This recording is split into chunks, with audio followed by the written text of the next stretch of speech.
nothing about you is about nothing aggressive. He said 9 out of... Like the African dude that be, who dressed like academic? Yeah. Don't talk to me about an immigrant, man. Look. The immigrant guys, let's talk about this. Let's take academics, for example. Immigrant. This man was supposed to be a mathematical biologist. He's seen our culture here in America, and it's like, this shit is crazy. Because where they come from, it's not going down like that. He made his career off what me and the guys really do. The dude, Flacco, immigrant. And don't he got, he caught a case for harassment. Oh. Yeah. Pull that up. Shit, okay, yeah, damn, okay. What's the other dude, all fresh and fit? Myron. Yeah. Immigrant. See, that's the problem. We is black men in America. Come on. The shit that they want to glorify, we trying to get away from. Right. We not trying to come on the internet and talk gangster. We did it already, and we all sitting here by the skin of our teeth, man. He said 9 times out of 10, a guy like you haven't had a lot of fights. I mean, literally, this is what he's saying. I'm only going off what he's saying. I'm like, God damn. I've been in more fights than these boys been on dates. Ask anybody who know me, bro. Because my name wasn't Bighomie when I was doing security, bro. My name was Killer my whole life. And once we choked out Safari and I gave him the noogie and Dugas was finna pistol whip his man, we was banned from California for blackball for like 4 years. And he talking about these artists. He went on a show and acted like he called will.i.am. will.i.am said he don't know you. will.i.am don't even answer the phone after 6 p.m. because he a professional gamer. So I said, bro, you call will.i.am? So if I get him on the phone, he gonna say you talk to him, they hang up the phone. When we seen them boys, Wack told Loose, stand behind me, Loose. Loose standing there stuck with that slow look.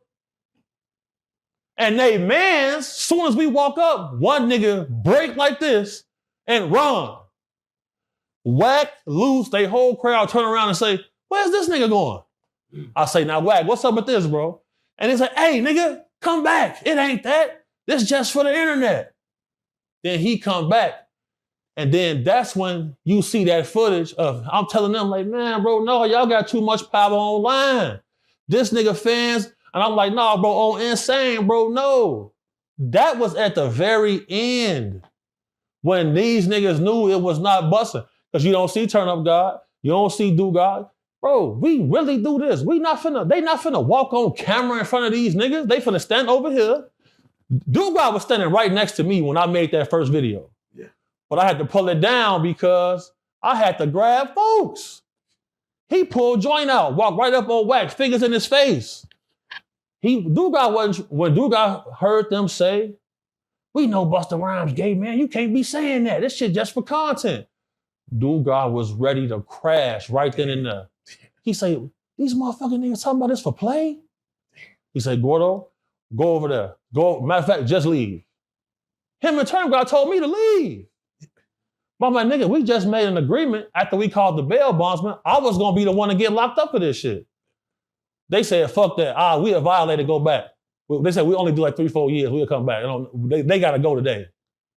And you just seen me on the phone with these niggas. Yeah. Hold on, wait. Now, Wack said, and again, quote, he said, I made him go take pictures. He said he made you go take pictures. Loose Cannon said, CC, do us a favor, man. Go take a picture for the homie brand. Because when they first seen me, I was already taking pictures with fans. And I say, hold. I say, hey, Loose, check it out. Wack say, Loose, keep it moving. And they got convention center security, that they own security with the one dude who y'all talked about. They had all of this shit and did not want to have no problem. So I got done what I was doing. We pushed right up on them directly. And I pulled my video out just to show niggas. Wack was trying to use the new feature on his phone called Evaporate.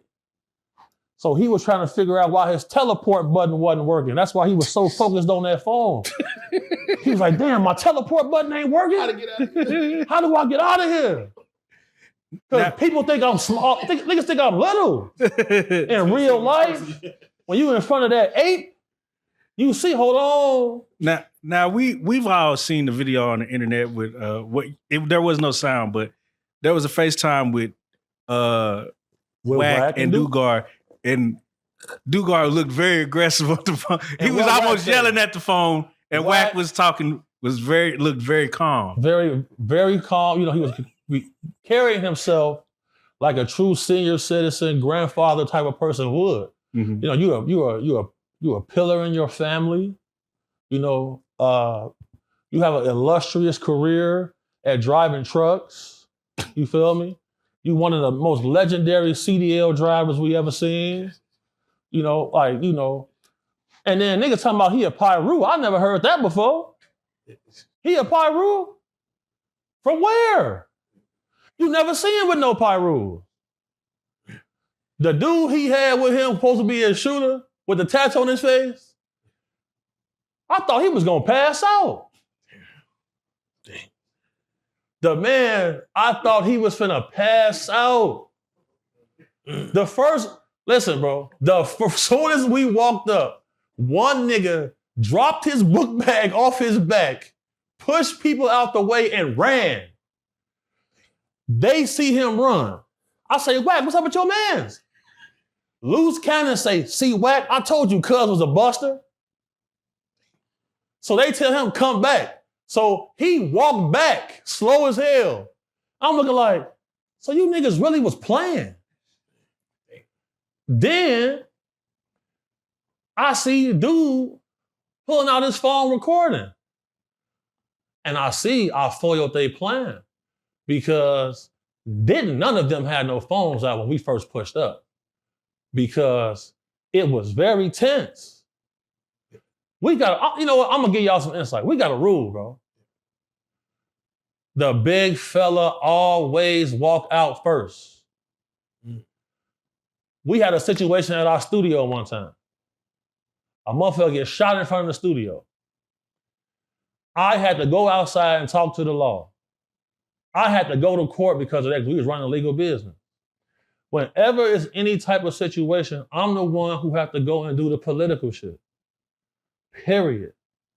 We just spent a lot of money to get Dugar passport so he can get into the UK. They weren't even gonna let him into the UK because he a gun offender. If it wasn't for the fact that we combat human trafficking and we got a deal with Sean Atwood and Project Rook, we would not be able to even get him in the country. They saw the guys and was on their best behavior, very nice, articulate. They was talking like me. Hold on.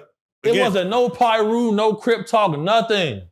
Now Wak said, Bighomie CC said your head was sweating and you were fidgeting. You were perspiring. Because anybody who knows me, I have a constant sweat. Because I'll be drinking Kool-Aid. I've been with you now, and I know. You know what's going on. Whenever I do an interview, they got to cut the AC on. When Dustin met me, I'm sweating. Because, bro, I'm always turned up. You feel me? And I be lit.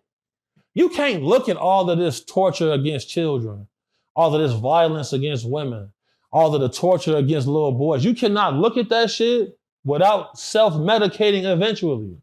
Real life.